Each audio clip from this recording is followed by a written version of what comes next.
There once was an assassin named Chung, and now China's snow dragon has sprung. It's all up to Scot to unravel this plot before the EMPs are flung.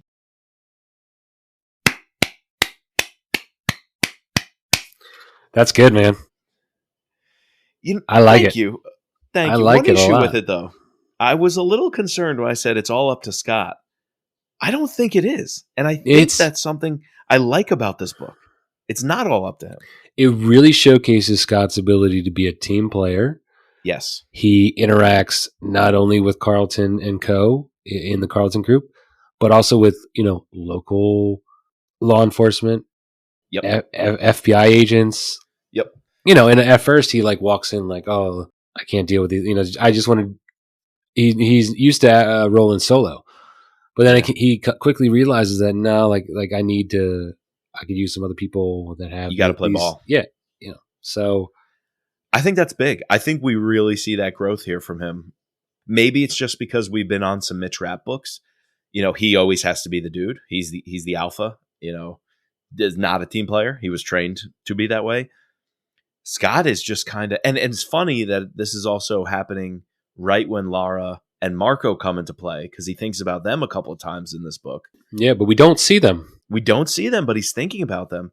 And another element that I like of Scott's development, Potomac therapy. Yeah, Dude, that was funny. I could use some Potomac therapy. Imagine being right down by the river, sitting on your dock, bringing out a 6-pack. I just, man, every time Scot got to do that, I think it was twice. And another time he has Reed Carlton over the house at Bishopsgate, and they're just kind of chit-chatting. I feel like we're seeing the human side of so many people. We saw the human side of the guys in North Korea. We're seeing the human side of Scot and Reed Carlton when they're kind of at wit's end, when almost all the cards have been played and they've got no leads or very few thin leads.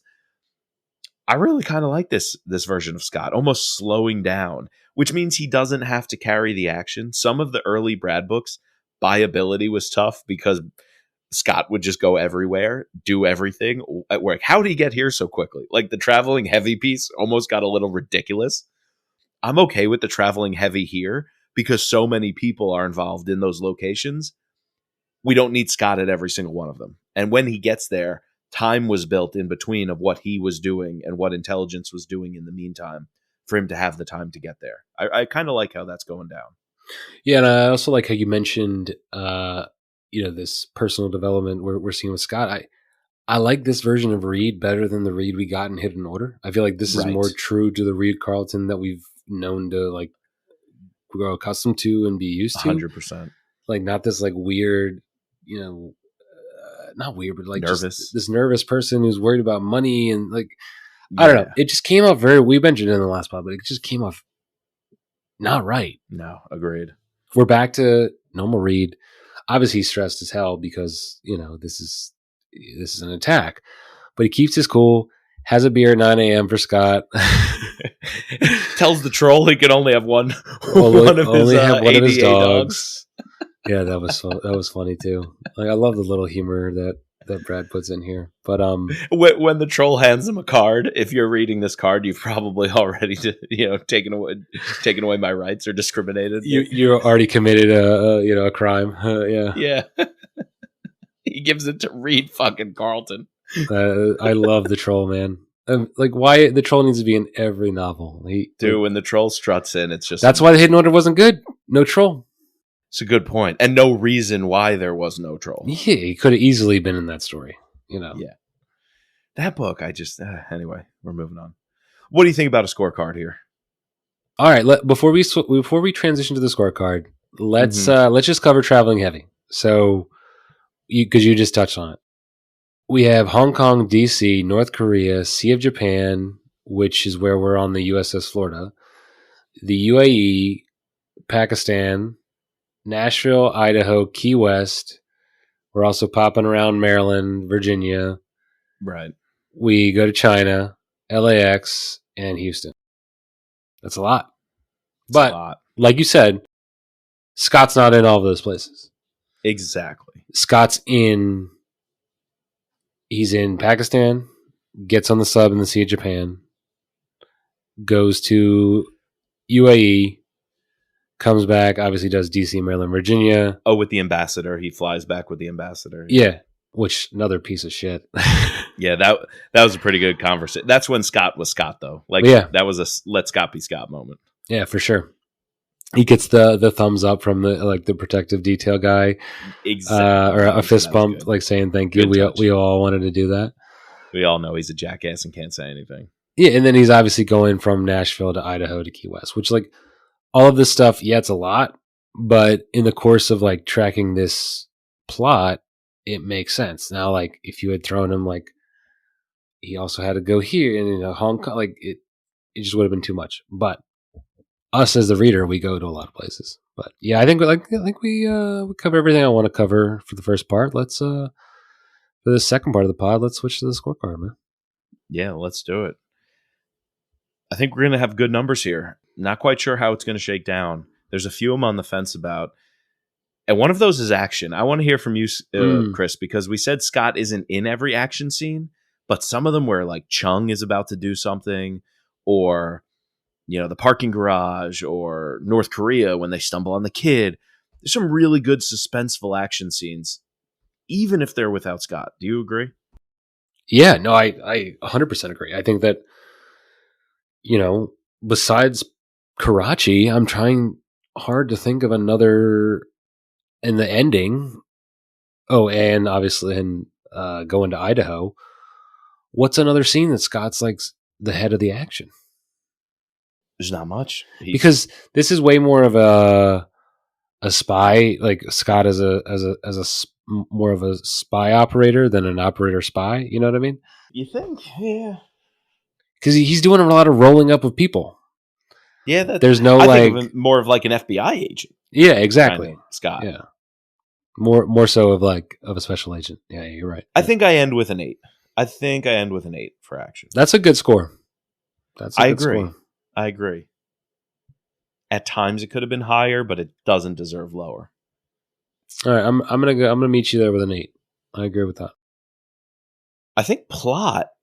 The downside of the plot is these kind of extemporaneous details or little side things, which have a bit of a payoff, but again, are they so central?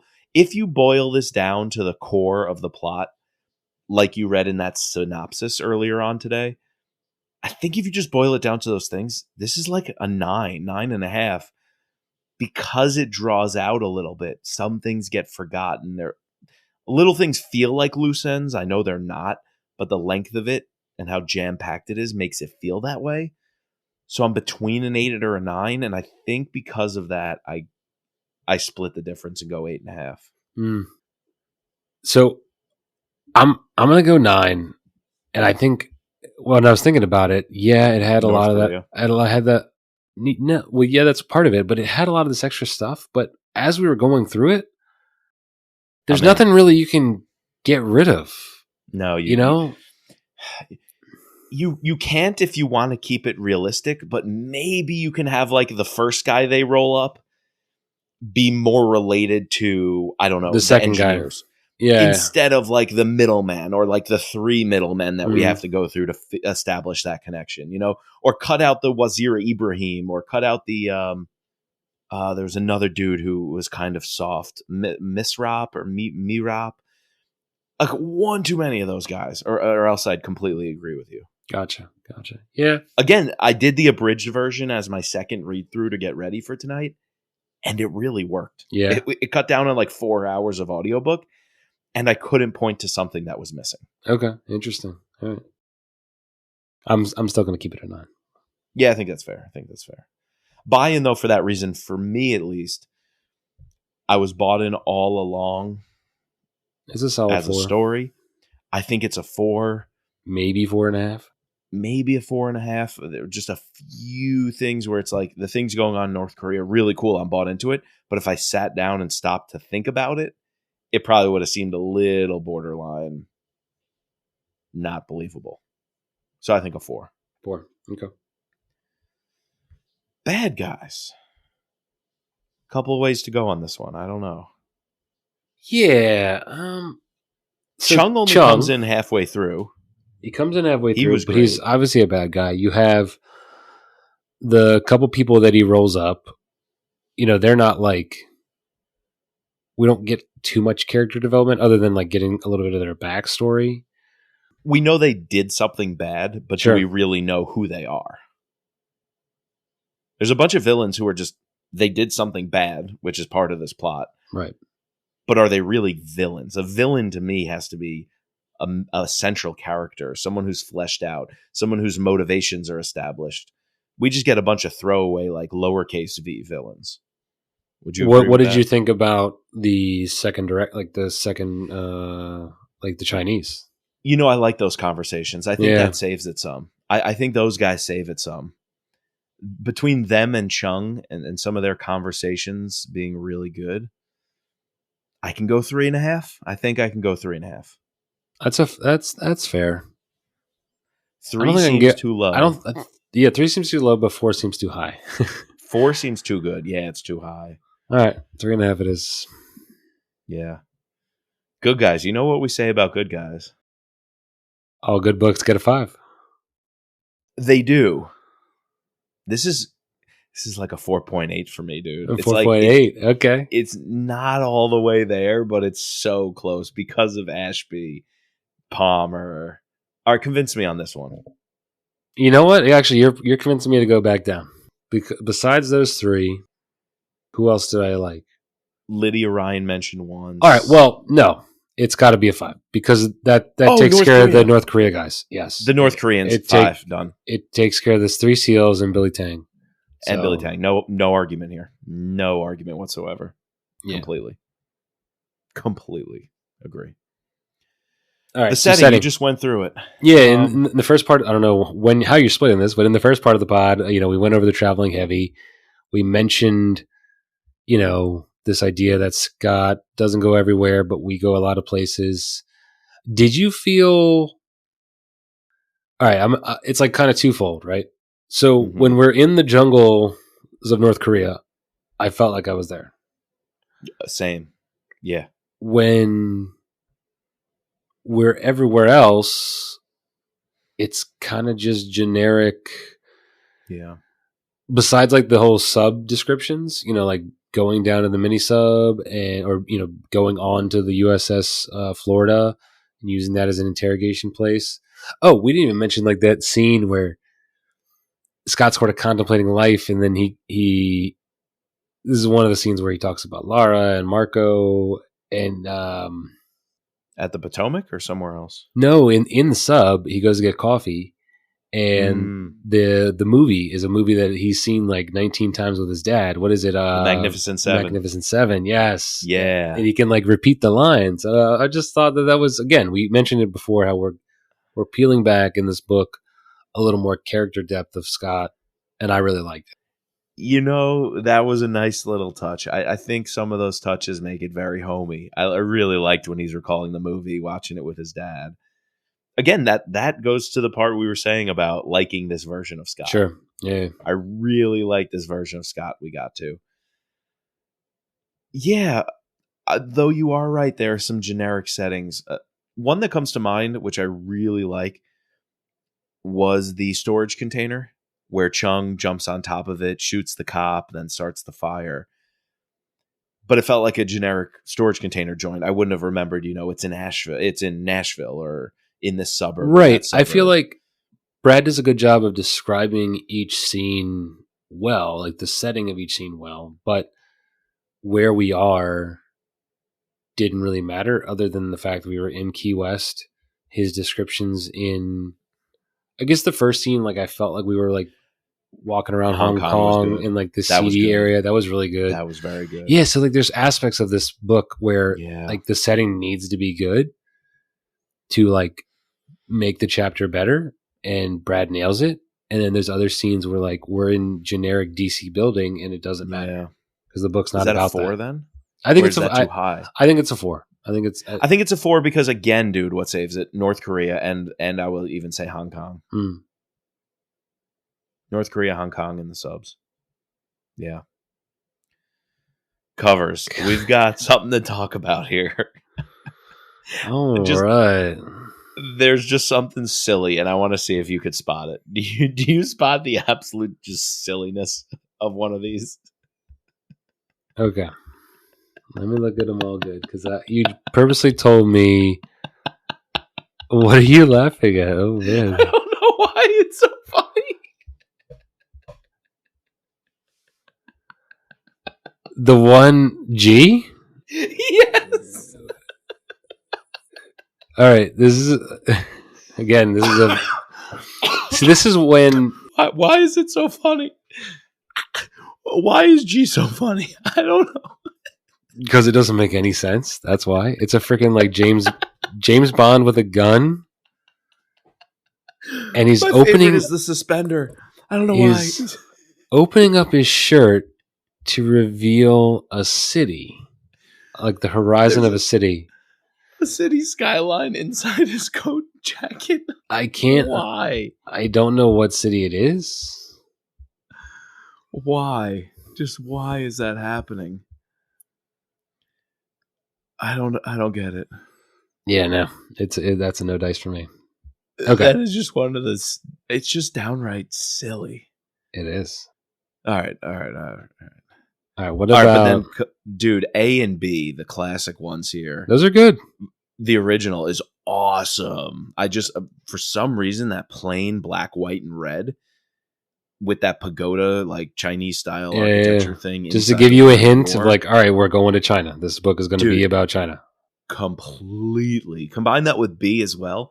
I think that's the new release paperback, which has the symbol in the middle. Right. It's a Chinese myth dragon. They got the snow dragon. They got the snow dragon. Yeah. It's out of Henry Zhao's textbook. This is one of the better versions of this line, because not all this. With the boat. With the boat. Not all the symbols have hit like that. So. Yeah. That symbol just works. And the colors. That boat just screams, I don't know, like Hong Kong Bay or whatever. Yeah, it is. Macau. Like, I don't know. Exactly. It just screams that.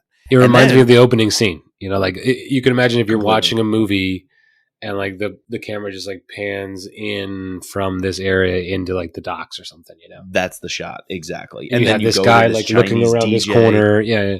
Yep. This US knock guy undercover, under not official cover, is like kind of hanging around. Then he meets that girl and gets the intel from her. I'm like, that's just pretty cool. All right. C. Did this person even read the book? Dude, stop. It's a cover C. It's a running man at the Capitol for absolutely no reason. Let's skip it. I can't. And green. The green just are any of these other colors have anything green? No. Yeah, like this book screams red for some reason. I guess because they're the red dragon, like China. I mean, look at F, right? Speaking of the snow dragon, we got an ice dragon flame thing going on. I don't even know what's going on with F, but it's awesome. I do like F. That would have been cool if they had done like a snow dragon. Like something an ice, with a dragon or fire, yeah. Like an ice dragon. That would have been cool. And then we got our traditional like heavy military ones in the Operati Snow Dragon. It even says Operation Snow Dragon on the cover of this. Of cover H. Oh yeah, I see it. Which where I are don't they? understand. I guess that's like an attack on China, though. Yeah, that one just doesn't make sense. Masked gunman just in some Chinese temple. I mean, it just doesn't make sense. I don't understand D either. E and D are just so generic and weird. Yeah. Some of these Europeans, man, I don't know what they're doing with their covers. Let's be real. All right, so taking all that into consideration. Yeah. This is so unfair because A and B would be 5s. I swear A and B would be a 5. I think A and B would be I think they're like 4.5s. They're 4.8s. 4.8s. Like, what do we do then if all the other ones are just atrocious? I think it brings it down to a 4.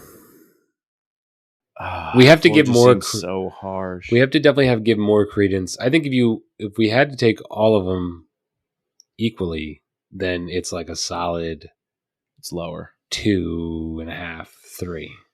No, we have to take the original cover and the American paperback mass market one As into the much more consideration. In that case, it might be a 4.5. All right. No, because the other ones are so bad. All right, let's just you go 4.5. Find common ground at a 4. No, I'm going to find common ground at a 4. Yeah. All right. Well, what's your free space, bro? We kind of said it. I just want to go everything North Korea. I just Billy Tang paying off the guards, schmoozing his way through North Korean society. He's one of those guys that is just an expert in his field. And it's not just something he's studied or learned. It's like who he is. It's Right. his background. It's his identity. It's his being.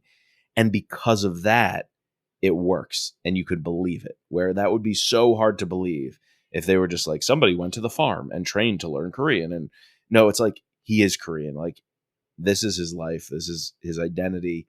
And he's able to work and run in those circles at the highest level and at the highest level of danger. And I buy it hook, line, and sinker. So I'm going Billy Tang and the North Korea storyline. All right. You took mine, but I have backups. Don't worry. Okay. I think mine's got to be. I mean, I could go either way. We kind of already touched on both, but I like this resetting up a nice core of characters for for Scott to work with. And now this is the second book that we've had Sloane and Chase. And, we're bringing back in the troll. Brad's adjusted Carlton a little bit.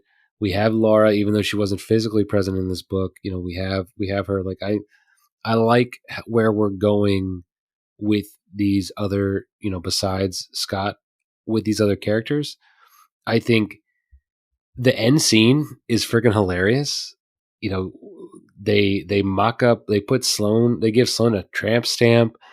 They turn Chase into like this hillbilly, surfer dude who's like rubbing all up against Sloane and at the end just to sell the ruse. It was funny, but they're still badass killers. And we got like a little bit more backstory on Chase during one chapter too, about how he,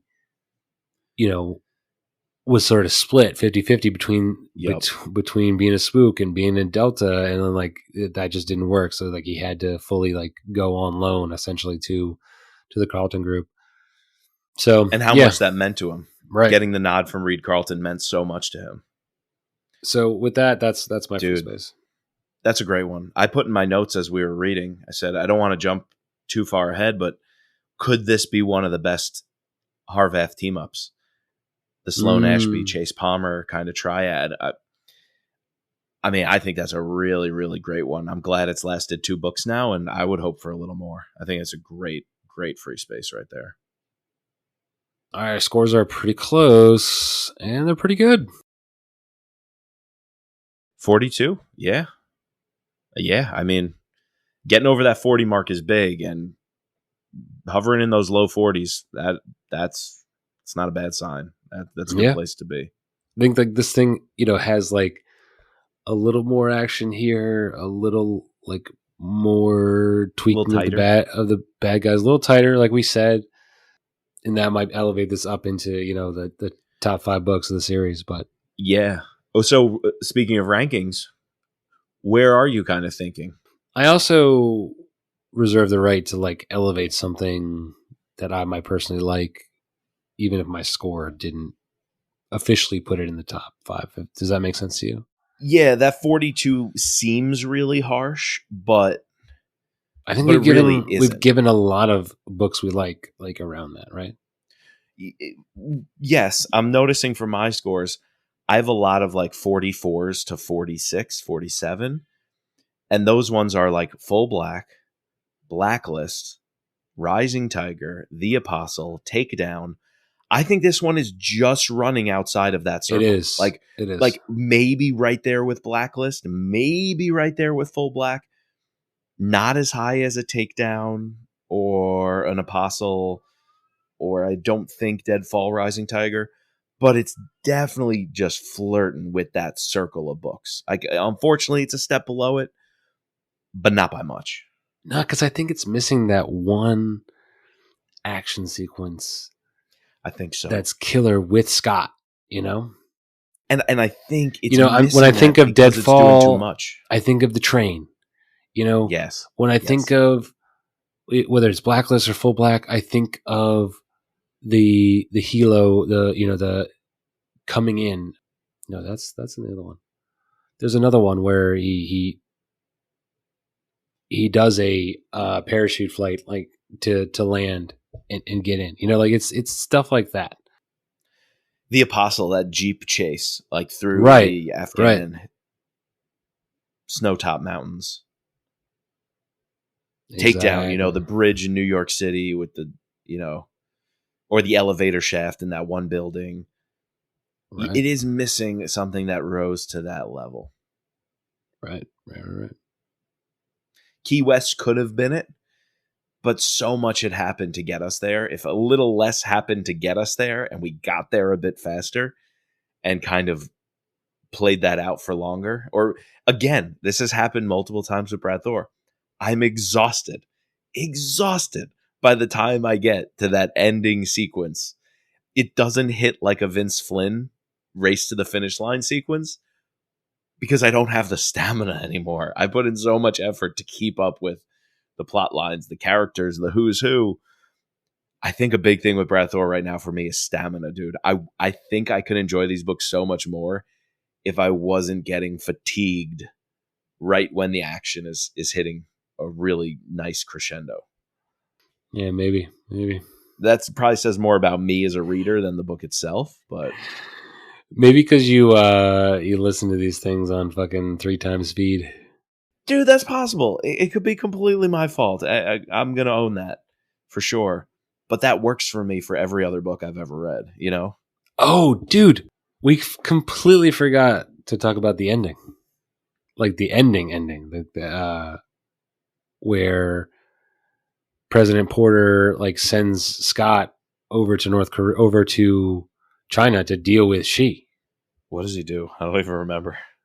Remember, he gets invited to this room. He thinks he's being something, but then it's Scott's there, and he hands them this card that says "America bows to no one," and then kills him. Oh yes.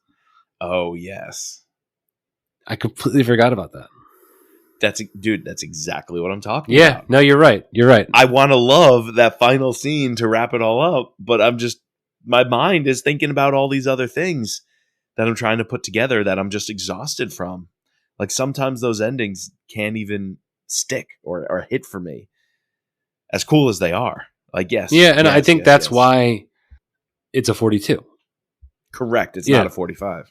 Whereas, I remember a lot more, of Takedown than not Takedown. What's the New York one? I always mess up the name. No, it is Takedown. It's Takedown. It's Takedown. Not Blowback. It's not Blowback.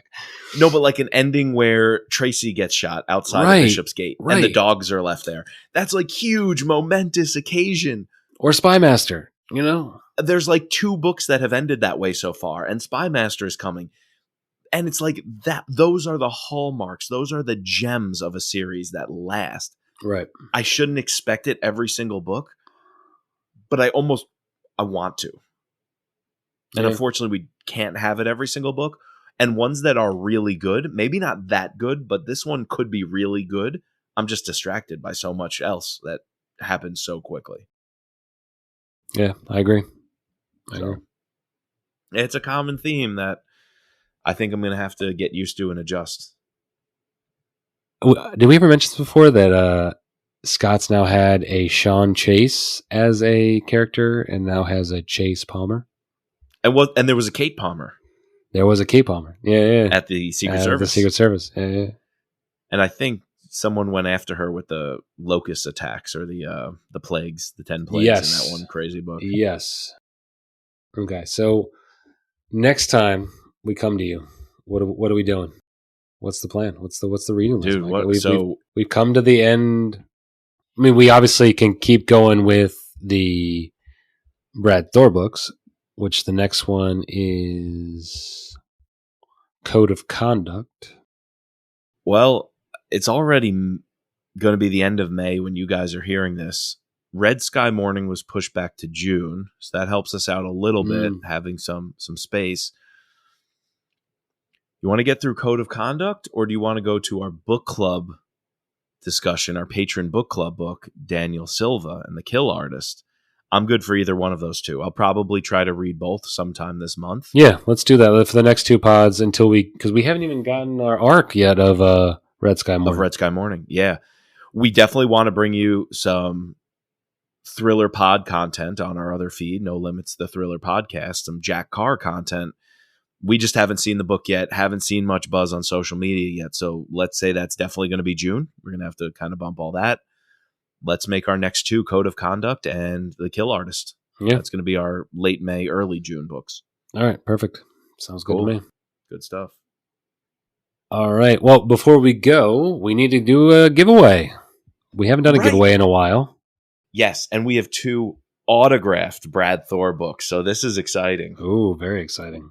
I forgot we had Hidden Order, signed copy, and Act of War, so we could do a 1-2 back-to-back giveaway. And Chris, if you agree, I think one of those should be for the patrons, and one of those should be for the public. We'll do one as a social media giveaway. Do you have a preference either way? We like the book better, so we're going to give that one away to the public. And our patrons get the one we don't like. No, I'm just kidding. We can do it either vice versa. We'll let the patron decide, and then the public gets the other one. Yeah, there we go. So you're going to have a choice. Whoever we spin right here on this wheel, you're going to have a choice between Act of War or Hidden Order. We've been very clear which one of those is our favorite, but you have a chance to get one of them. Your choice. Let's see if we can spin this wheel. I'll include our new patrons because we've had 2 or 3 we've shouted out over the last couple of months and who have joined our patron group chat. If you want to join up a group chat with Chris and I, all the other patrons, similar like-minded thriller readers, go to thrillerpod.com, click the Patreon tab and join up. For less than the price of a novel a month, you can be involved in the best group of thriller fans out there, bar none. Here we go. Jason C., a newcomer. He must have got his new patron book, and now he's going to get a Brad Thor signed autographed book. We'll give you the choice, Jason, of Act of War or Hidden Order. There we go, Jason. Nice. All right, well, we need Code of Conduct. I have a signed Code of Conduct book as well. All right, so we'll give another that one away later in the month. Okay. All right, well, we need to thank our patrons, including our special operators, Sherry and Jason. Our special agents, Ben, Daryl, Kevin, George, Matt, Don, Peggy, and Mark. Please subscribe, rate, and review, and we're going to go and post that social link. So you'll have to either tag somebody, and then we'll enter all of you in to get one of those books, whichever one Jason doesn't decide on. We're on X, Instagram. You can find us at thrillerpod.com. And as always, just let Scott be Scott.